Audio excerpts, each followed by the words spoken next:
Bismillahirrahmanirrahim. Alhamdulillahirabbil alamin. Allahumma shalli ala sayyidina Muhammad wa ala ali sayyidina Muhammad. Rabbi shrah li sadri wa yassir li amri wa hlul 'uqdatam min lisani yafqahu qawli. Selamat pagi semuanya. Belum semangat. Selamat pagi semuanya. Ya.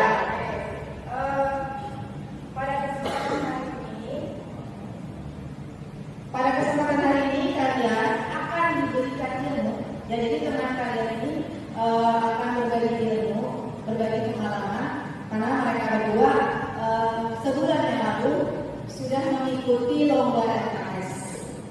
Lomba LKS tentang review. Ya, kita kan tahu sendiri ya, kelas 11 dan kelas 12 untuk kurikulum 2013 belum mendapatkan materi tentang review. Karena kita diapresiasi dulu buat apa dan Alika yang sudah berjuang belajar selama 2 minggu tentang review ya, untuk menggambar dengan program review. Nah, ibu masih tugas mereka berdua untuk berbagi ilmu kepada kalian. Ya, semoga ini bisa bermanfaat. Oke, jadi nanti setelah Nova dan Alika memberikan materi, sedikit materi dan berbagi pengalaman tentang lombanya dan nanti akan menampilkan hasil gambarnya. Setelah itu kalian akan praktek di lab, ya, praktek di lab didampingi oleh Nova dan Alika juga. Jadi selama 4 hari ini Nova Alika ini sebagai tutor sebaya kalian. Ibu hanya mendampingi ya. Kemudian setelah itu nanti gambarnya akan dikirim ke Wika. Jadi diseminasi untuk sebaya ini kerjasama dengan PT Wika. Setelah gambar kalian sudah selesai, dikirim ke Wika. Nanti yang lulus akan mendapatkan sertifikat dari Wika, sertifikat pelatihan review. Tepuk tangan bagi kita semua.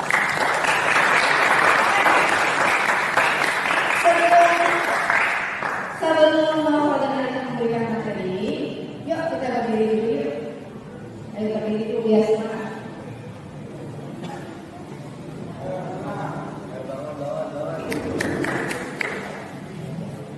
Untuk semangat ya, udah semangat, semangat. Ayo tepuk semangat dulu. Tepuk semangat.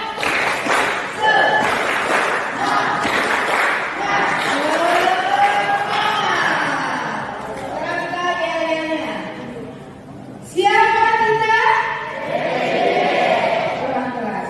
Siapa kita? PPIB Lumajang. Sekali lagi, masih mati jangan loyo. Siapa kita? PPIB Lumajang.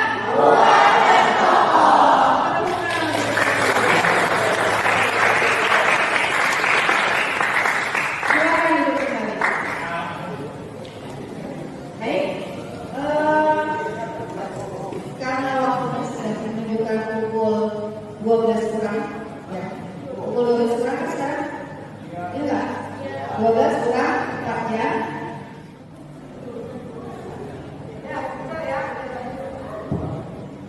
Tes ya.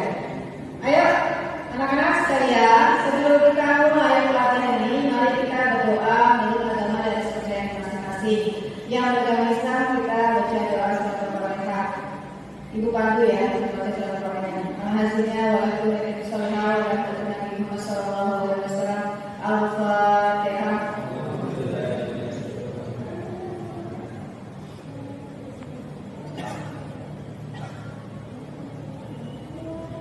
Baik, dengan kita baca doa, mudah kegiatan pelatihan kita berjalan dengan lancar. Setelah ini kita menyanyikan lagu Indonesia Raya. Sekalian dimohon berdiri semua.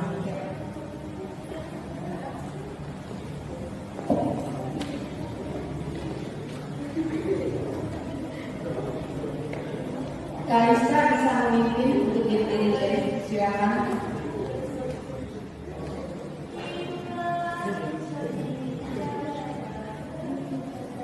Indonesia.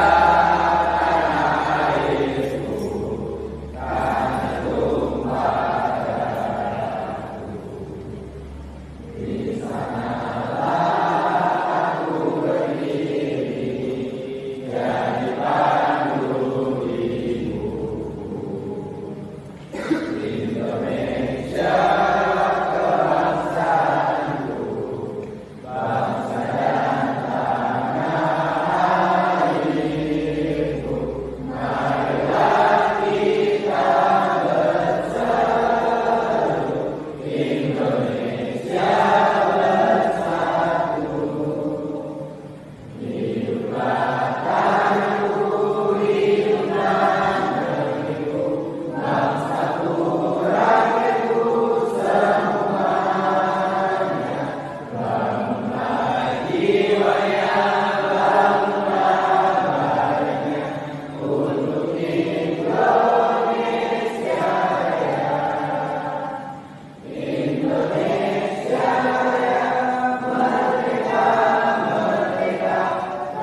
Jadi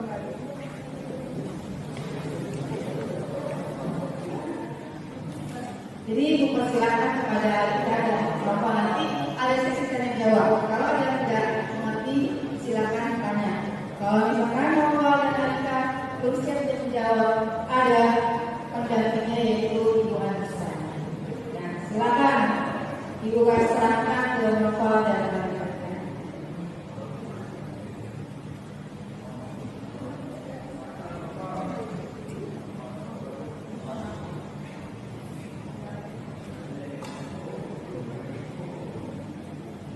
Assalamualaikum warahmatullahi wabarakatuh. Terima kasih kepada Bapak Alika telah memberikan kami kesempatan untuk mengamalkan tentang apa itu ranking, apa itu BIM. Nah, sebelum itu perkenalkan nama saya Alika Herisa dari 12 DPIB. Dan dengan saya Aku harus dikenalkan dari kelas 12 DPIB. Nah, kami di sini akan memaparkan apa itu BIM, apa itu Revit, dan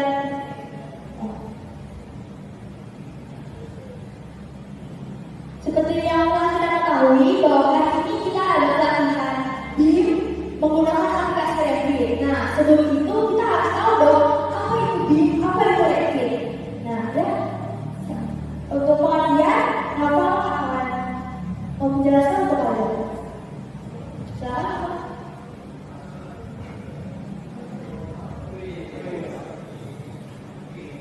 Apa sih pengertian BIM itu? BIM atau Building Informasi Modeling adalah suatu sistem atau teknologi yang mencakup beberapa informasi penting dalam proses desain, konstruksi, maintenance yang terintegrasi pada pemodelan 3D.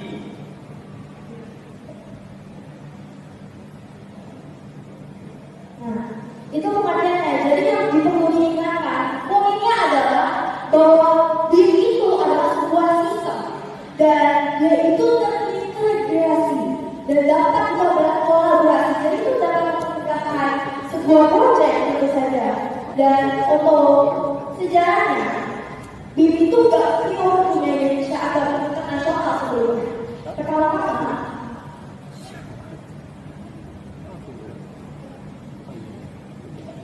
sedikit penjelasan dari perkembangan standar Indonesia internasional.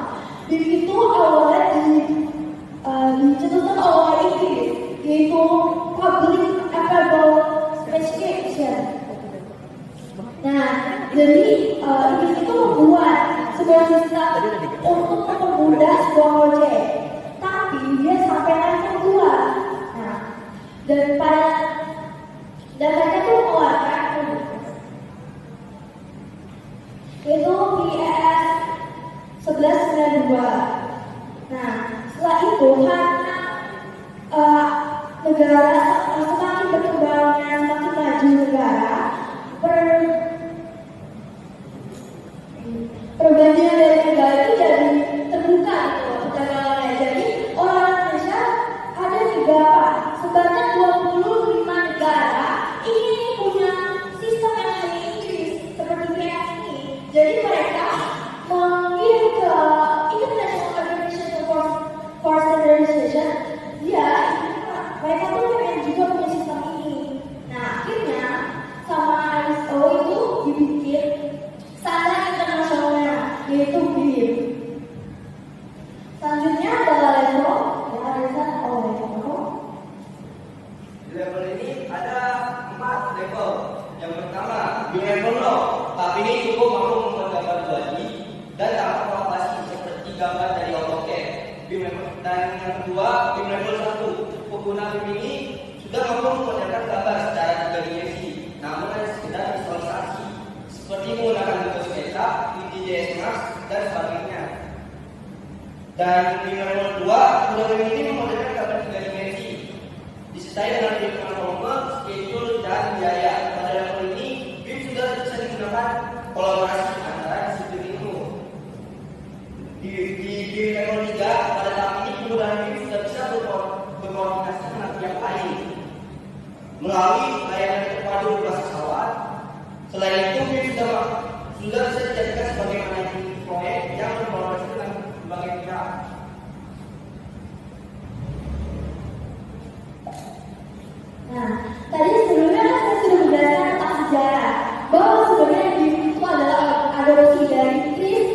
internasional dan lalu masuk ke Indonesia yaitu tahun 2017. Nah, saat masuk ke Indonesia ada nih undang-undang buat pemakaian sistem BIM ini, yaitu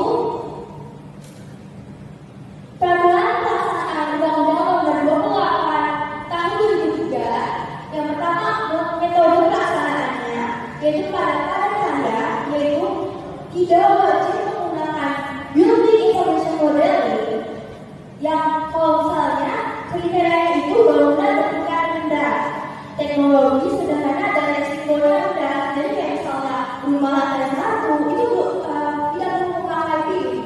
Selanjutnya adalah pada teknologi wajib menggunakan BIM pada sedikit sampai dimensi kelima. Nah, kriterianya itu bangunan bertingkat menengah dan tinggi, teknologi tidak sederhana dan resiko yang tinggi. Dan selanjutnya adalah padat modal. Ini wajib banget menggunakan BIM sampai dimensi ke-8, yaitu cukup tinggi. Nah, kriterianya adalah bangunan secara langit dan super tinggi, teknologi dan resiko yang tinggi, bahan bangunannya itu khusus. Nah, selanjutnya adalah penggunaan Building Information wajib diterapkan pada bangunan gedung negara tidak sederhana dengan kriteria luas di atas 2.000 meter persegi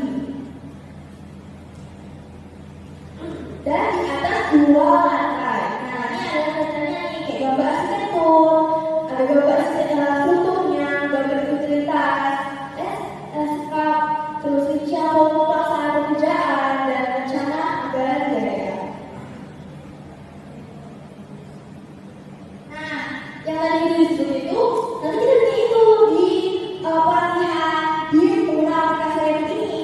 Jadi ada kisah gambar kita akan menggunakan gambar arsitektur, struktur dan juga begitu volumenya.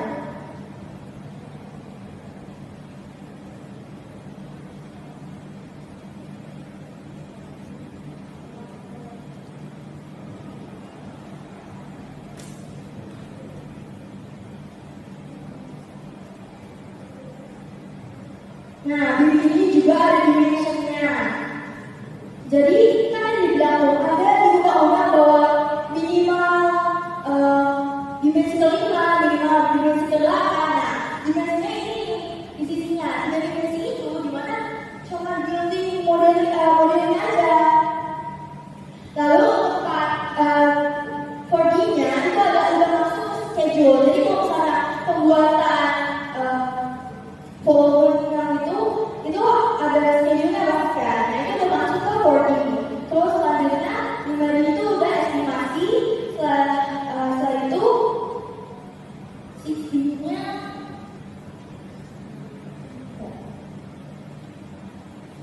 masuk ke berlanjutan. Jadi gimana owner atau orang-orang yang bersangkutan itu dapat melihat pekerjaan di pertengahan pekerjaan belum selesai. Jadi mereka bisa lihat perkembangannya gimana, angkanya apa yang kurang, apa yang gimana. Nah, itu bisa dilihat di sisinya.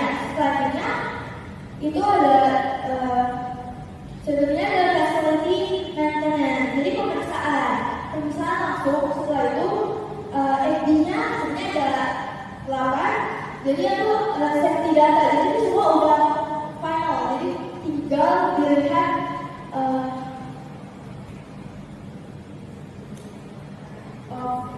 pembangunan yang lain itu bisa lihat udah baik atau udah bisa langsung dikerjakan seperti itu.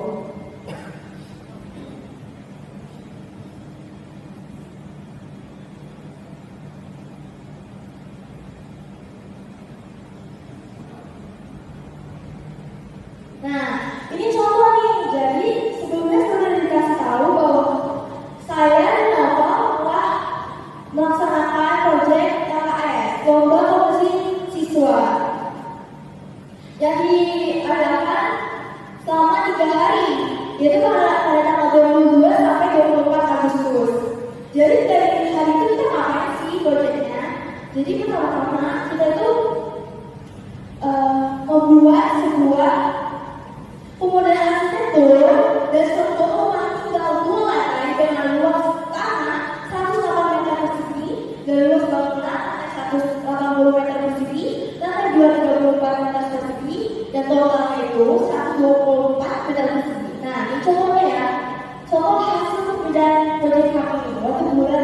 balok. Nah, di pekerjaan ini ada dua tipe, jadi ada dua pekerjaan, yaitu disiplin arsitektur dan disiplin struktur. Nah, dari dua itu, kalau dibicarakan lagi menjadi modeling, quantity take off, dan dokumentasi. Jadi pas modeling, kita mendesain arsitektur dan mendesain struktur, lalu kami ubah menjadi quantity take off untuk mencari dan menginformasikan volume materialnya, lalu didokumentasikan menjadi visualisasi. Untuk metode pekerjaannya, dari dua lingkup tersebut yaitu disiplin arsitektur, disiplin struktur menjadi pacuan kami untuk membagi tugas kami masing-masing. Dan saya bertugas untuk membuat desain arsitektur dan volume material khusus arsitekturnya, studi drawingnya, dan membuat presentasi. Selanjutnya. Sesuai yang dijelaskan oleh Alika, saya bertanggung jawab pada skop pekerjaan struktur dari mulai desain struktur, volume material struktur, buat drawing, dan visualisasinya. Jadi ketika Alika mengerjakan skop pekerjaan arsitektur, saya mengerjakan skop pekerjaan struktur. Setelah selesai, kami akan menggabungkan kolaborasikan menjadi satu. Menggunakan SK.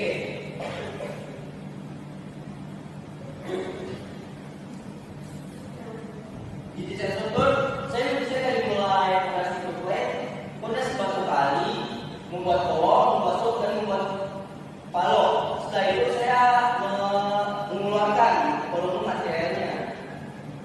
Dan berikut adalah hasil dari pekerjaan arsitektur. Bisa dari generasi 1 dan generasi 2. Di generasi 1 terdapat taman depan dan belakang, lalu terdapat teras, terdapat karpet, ruang tamu, ruang makan, ruang keluarga, kamar mandi atau WC, dan dapur. Jadi bisa disimpulkan di generasi 1 ini termasuk ruang semi publik atau publik.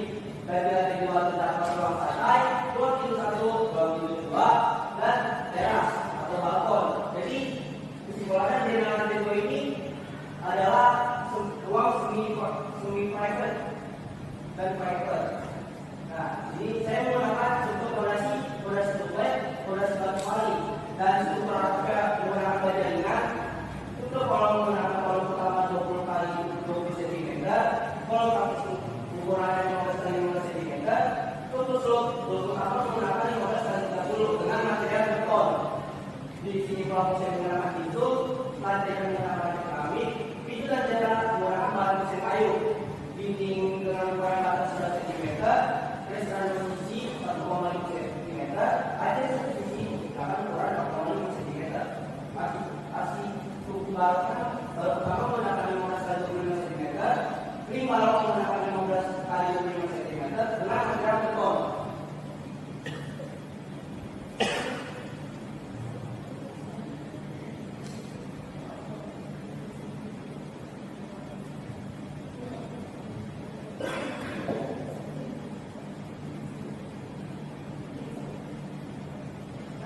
Ini menggunakan revit. Dari sini menggunakan revit lebih mudah daripada kita pertama AutoCAD, karena revit itu bisa dibilang itu dua. Jadi antara SketchUp sama AutoCAD itu tergabung. Jadi kita bisa membuat potongan dan bisa melihat juga tingginya di mana. Dan kita juga bisa melihat material tekniknya. Di sini kita membuat juga schedule. Nah, ini ada schedule arsitektur dari wall, door, window, dan window. Dan di sini juga kita membuat juga struktur. Jadi ada schedule, strukturnya, dan view. Nah, ini hasil dari tampak depan, tampak belakang, tampak samping kiri, dan tampak kanan. Di sini kita menggunakan atap beda yang ketinggiannya berbeda-beda.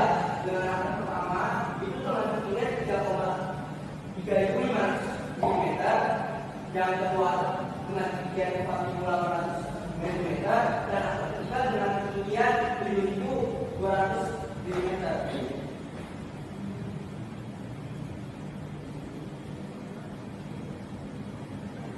Nah, ini adalah hasil proyek kami.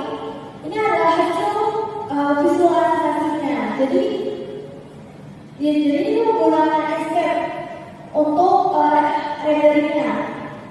Nah, itu kami di sini menggunakan furnitur yang fungsional, walaupun kayu itu terlihat kecil dan minimalis ya. Dan di sini kami pakai bahan-bahan yang natural seperti kusen kayu, pintunya kayu juga.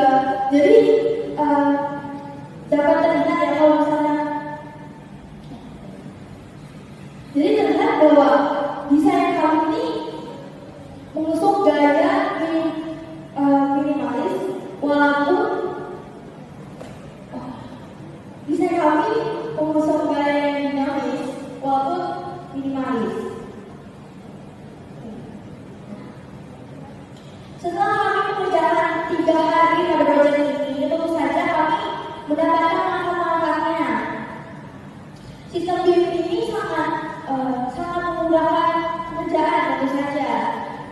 Yang pertama adalah mengendalikan proyek konstruksi. Jadi karena tadi seperti sudah dibilang awal bahwa di Revit ini kita bisa mengerjakan AutoCAD, SketchUp dalam satu aplikasi, jadi dapat memudahkan proyek konstruksi itu saja. Dan lalu mendeteksi konflik pada saat proses perencanaan. Nah, saat di Revit ini kalian pasti kalau misalnya nanti nyoba, kalian misalnya membuat dinding.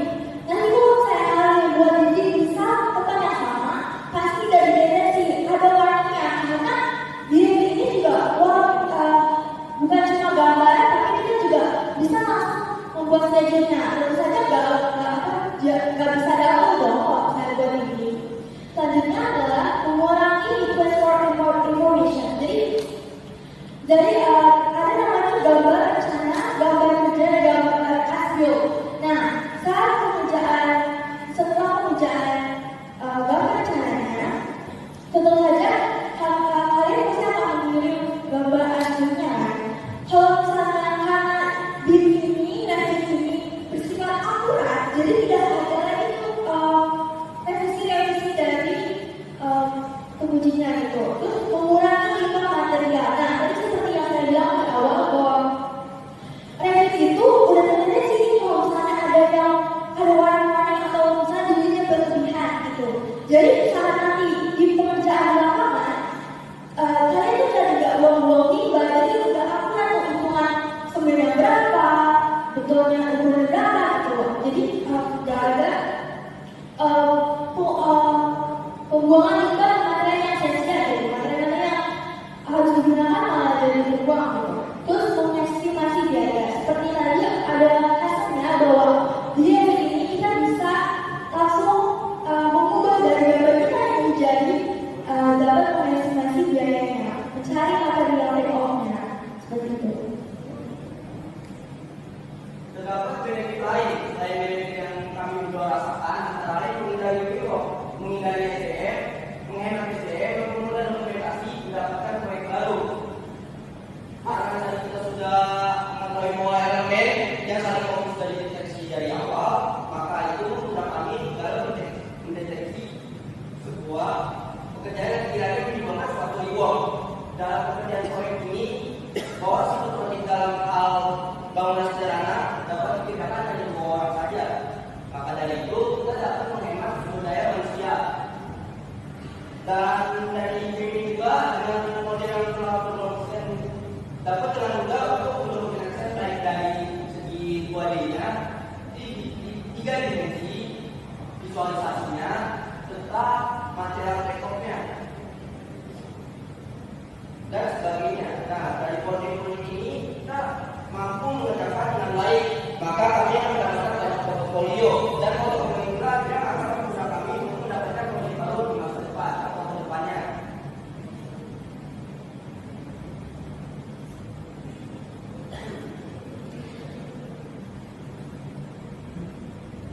Ya, dari kami berdua, kurang lebihnya mohon maaf. Wassalamualaikum warahmatullahi wabarakatuh.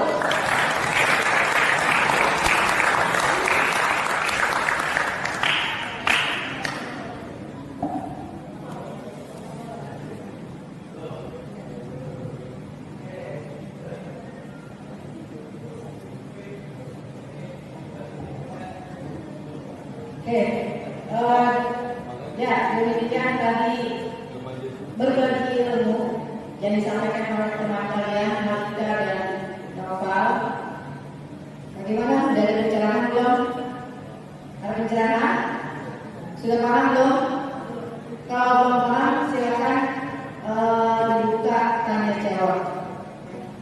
Siapa yang silakan? Ya, nanti jam 9. Ya. Oke.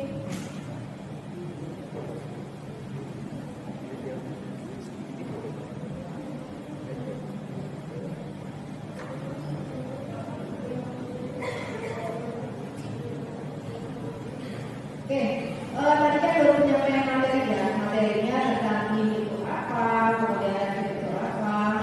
Sekarang sebelum Noval dan Alika memperlihatkan hasil gambar yang sudah dilaksanakan kerjakan pada saat lomba dan juga cara mengerjakannya, kita lihat cara mengerjakannya. Apakah ada yang ingin ditanyakan mengenai rapid atau ini? Silakan. Ada yang mau ditanyakan?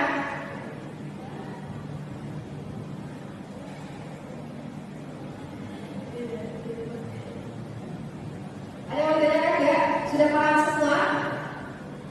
Sudah paham semua? Ya. Jadi nanti setelah kau sudah paham semua, nanti Alika sama Noval yang nanya nih. Alika mau nanya ke teman-temannya tentang materi yang tadi sudah tadi. Boleh. Ayo. Kalian bilang sudah paham semua. Kalau sudah paham semua berarti Alika ingin mengetes apakah yang disampaikan oleh Alika ini masuk nggak ke kalangan kalian. Makanya kita sudah teman-teman. Silakan Alika.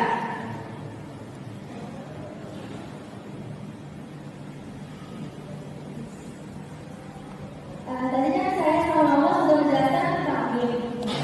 Jadi ada tadi dua scope kerjaan, yaitu arsitektur dan struktur. Nah, ada lagi nih struktur yang detailnya lagi, yang terdapat di Revit-nya. Nah, ada tiga.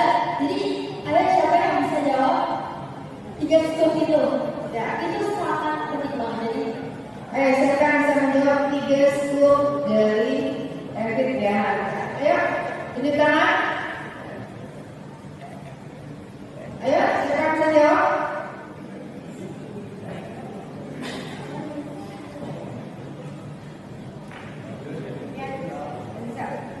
Bisa jawab. Berdiri.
level 2, Bu.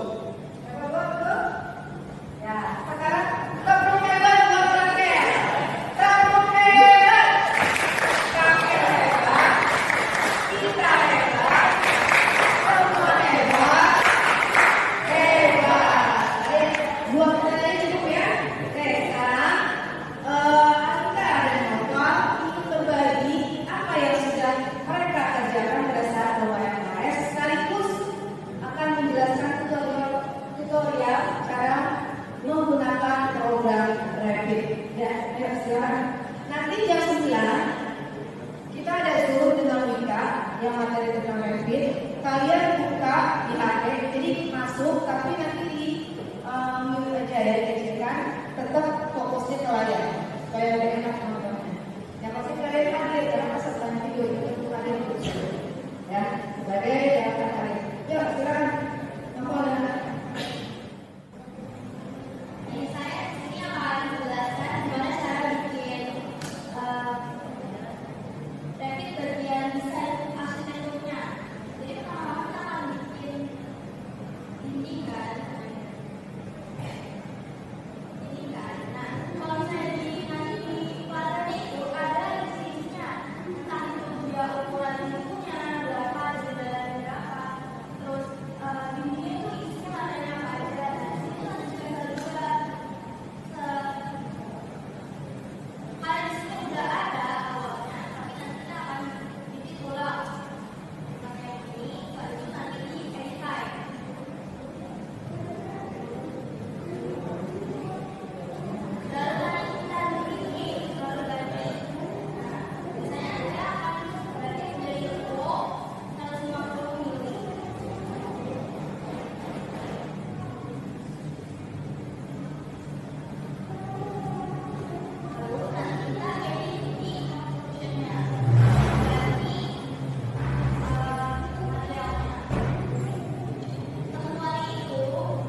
Dan tugas saya di sini adalah menjelaskan tentang Revit bagian arsitektur.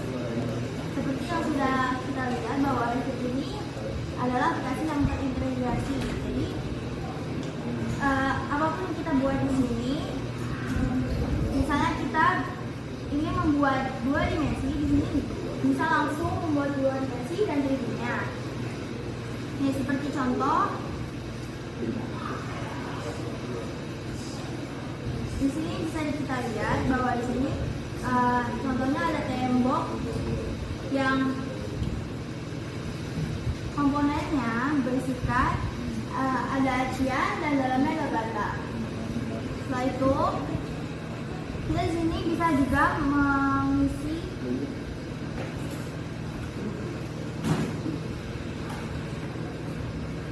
interiornya yang bisa didapatkan di arsitektur, lalu membuka komponen. Sini bisa tinggal kita pilih aja, misalnya kita butuh meja makan ataupun kompor. Lalu selanjutnya di sini kita bisa langsung mengaplikasikan pintu sama jendela. Contoh, kita akan masuk ke lantai dasar, lalu buka arsitektur, lalu door, terus pilih pintu sesuai ukuran yang kita inginkan. Misalnya kamar mandi standarnya 80 atau 70 lebarnya. Jadi tinggal kita pilih lalu aplikasikan saja. Assalamualaikum warahmatullahi wabarakatuh. Di sini saya akan menjelaskan pekerjaan struktur yang saya telah buat. Yang pertama-tama saya menentukan elevasi dari fondasi parket, level fondasi, lantai dasar, lantai 2 dan dak. Setelah itu saya pergi ke fondasi parket. Di sini saya membuat fondasi parket di elevasi fondasi parket. Nah, saya buat awal-awal fondasi parket. Setelah itu kita buat fondasi.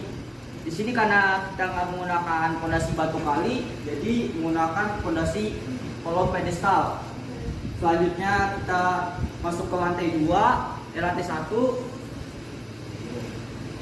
Sini kita menggunakan balok. Nah, habis di lantai 1 ini kita menggunakan balok dan kolom. Dengan ukuran kolomnya itu 100 x 200 mm dan balok ukuran 200 x 300 mm. Nah, jadi di lantai 1 ini tinggal kita copy aja kolom dan baloknya ke lantai 2 supaya pekerjaan itu lebih mudah. Setelah di copy, kita menuju dak. Di sini dak cuma tinggal kita tutupin pakai wall beton. Jadi kita habis itu sudah ditutupin, kita baru naruh rangka atapnya. Setelah naruh rangka atap, kita tutup rangka atap itu menggunakan roof. Nah, karena di sini udah muncul roofnya, biasanya pas bikin roof itu kagak muncul, kita harus pencet ke VR, misalnya VG atau visual generator. Kita pergi ke roof, kita pencet ininya, checklistnya, jadi muncul roof. Dan sekian penjelasan saya, kurang lebihnya.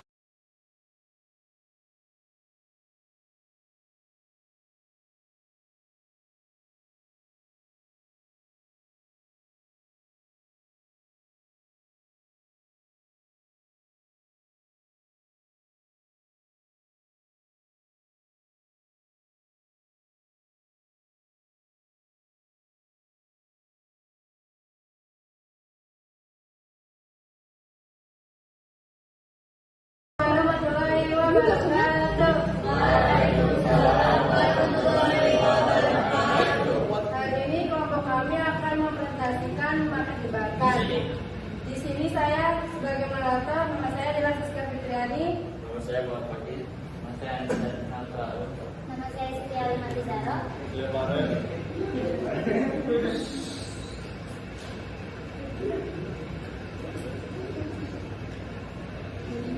Di sini ada daftar isinya. Yang pertama itu pengertian, yang kedua tujuan, yang ketiga bahan dan alat, yang keempat langkah kerja, dan yang kelima gambar kerja.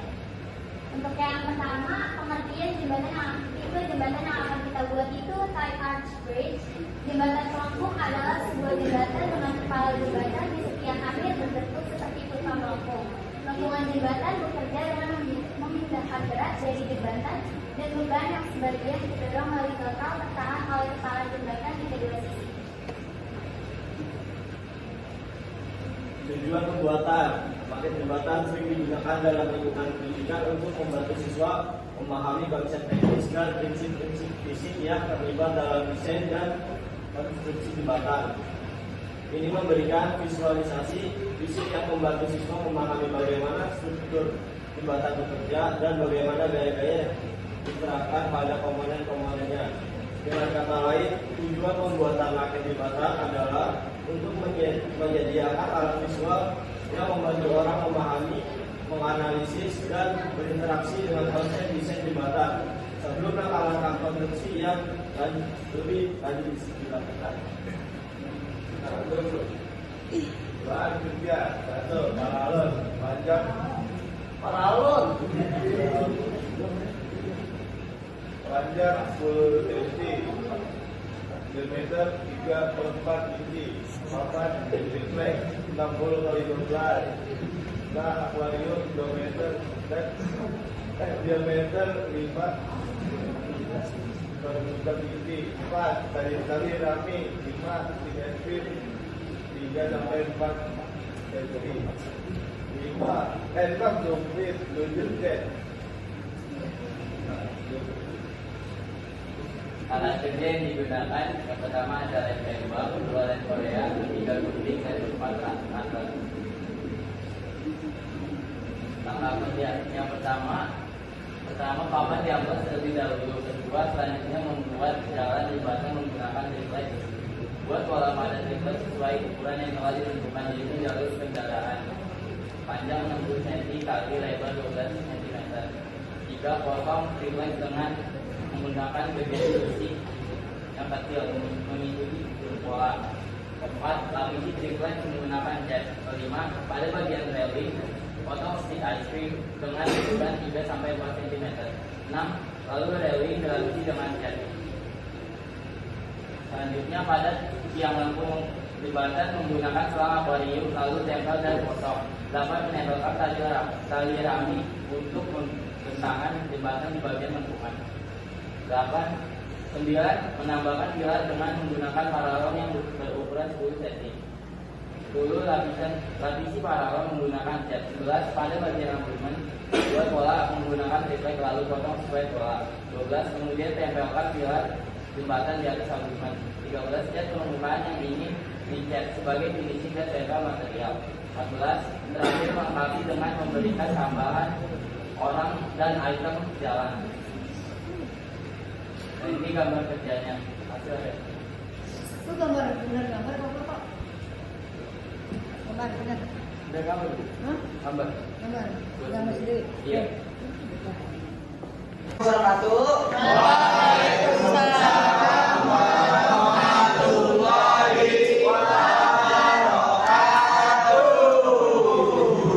Kami dari kelompok 6 ingin mempresentasikan hasil PPT kami.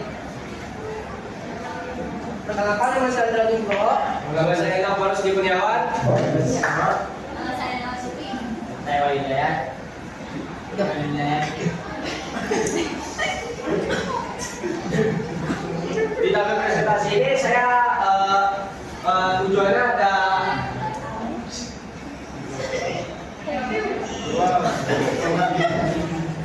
tujuh. Jadi yang pertama ada pengertian, yang kedua ada tujuan, yang ketiga ada desain buat tiketnya, yang keempat ada desain 3D SKP, yang kelima render, yang keenam langkah-langkah pengerjaannya, dan terakhir ukuran detail maket.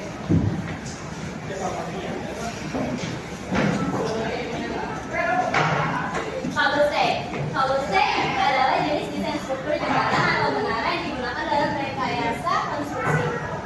Jembatan kabel tarik atau kabel stay bridge adalah jenis jembatan di mana kabel-kabel atau tali tegang membentang di menara atau tiang-tiang struktural, terutama ke struktur penahan di atasnya, yang biasanya adalah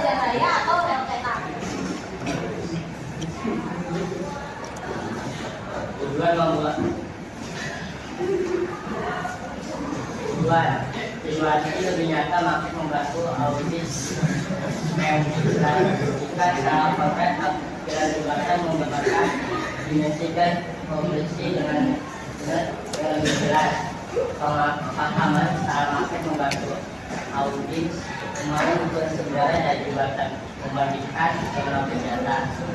Detail teknik yang jelas akan memberikan penjelasan yang lebih baik tentang detail teknik membantu audit memahami bagaimana komponen berinteraksi, interaktivitas dan keterlibatan audit dapat berinteraksi langsung dengan market, memahami struktur dan fitur melalui sentuhan aktivitas.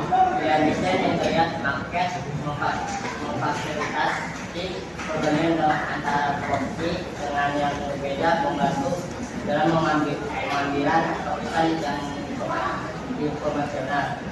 Aplikasi konsep market menjelaskan konsep desain lebih baik daripada menggunakan kata-kata atau gambar. Memori visual yang dijelaskan eksistensi fisik market dapat meningkatkan daya ingat audit tentang desain jembatan. Dengan market eksistensi jembatan akan lebih mudah, informatif dan interaktif, mendukung pemahaman yang lebih baik serta komunikasi yang lebih efektif.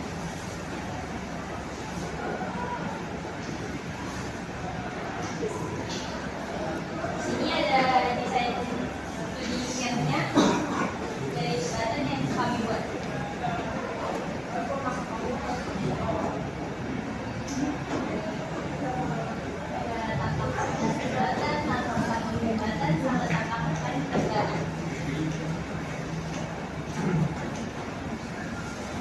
Selanjutnya ada desain 3D sketch-nya.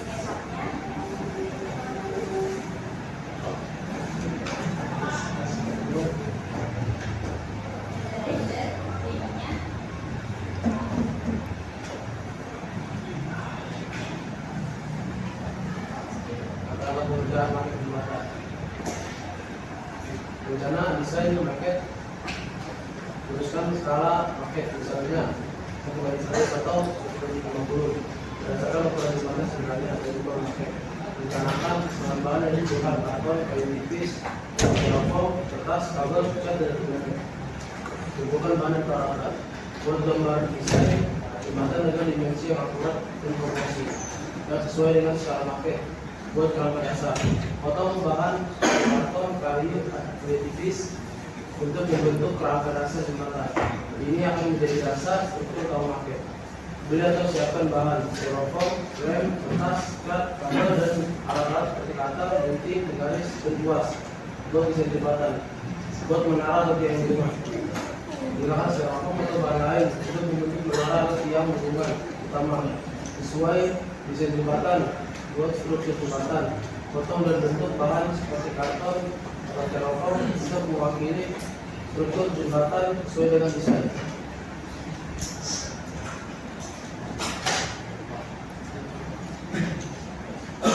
Di sini selanjutnya ada tambahan detail teknis. Tambahan detail seperti kabel-kabel tegang digunakan penahan atau kabel tipis, penahan dan komponen teknis lainnya. Dan di sini saya menggunakan pilox, bisa juga dengan cat air dengan warna yang sesuai dengan jembatan aslinya. Tambahan detail visual seperti tekstur atau warna yang realistis. Tambahkan elemen tambahan jika ada jalur pejalan kaki, pencahayaan atau elemen lain dalam desain. Tambahkan ini pada market. Evaluasi dan koreksi, tinjau market dengan sesama untuk memastikan proporsi dan detail sesuai dengan desain. Koreksi jika diperlukan. Presentasi dan komunikasi, gunakan market dalam presentasi untuk menjelaskan desain jembatan pada audiens. Jelaskan detailnya dan jawab pertanyaannya. Mengumpulkan umpan balik, dapatkan umpan balik dari orang yang melihat. Market ini dapat membantu untuk perbaikan dan penyempurnaan desainnya.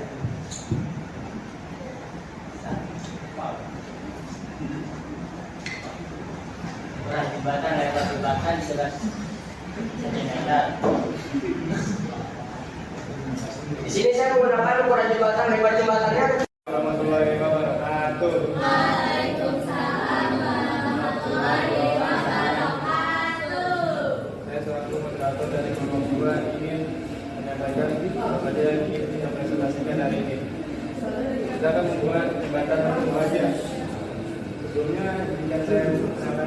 dan yang lainnya.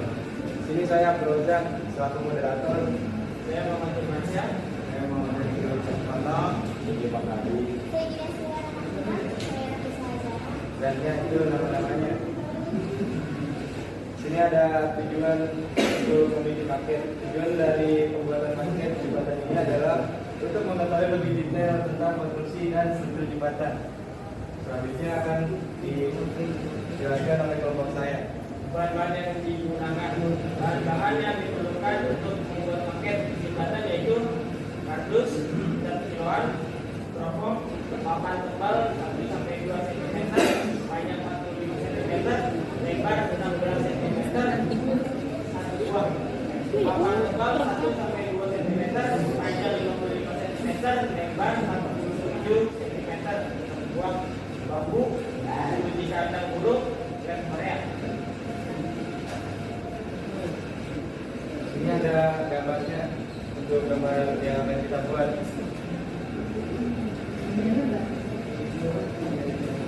Alat-alat yang digunakan, alat-alat yang digunakan untuk membuat paket jembatan yaitu gunting, cutter, peralatan lukis, gergaji, keteran dan garis, pensil dan pulpen. Ini ada gambar tapak jalanannya.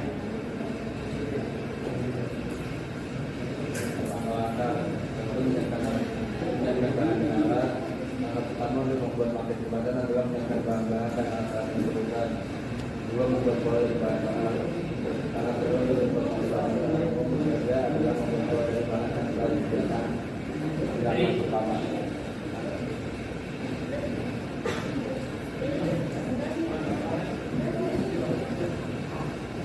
Menegakkan pola-pola. Langkah ketiga adalah menentukan pola-pola yang dilakukan sesuai dengan jembatan yang membuat marginasi agar masyarakat memberikan maksudnya lebar dan mana sehingga mungkin Dampak dari jembatan. Terima kasih.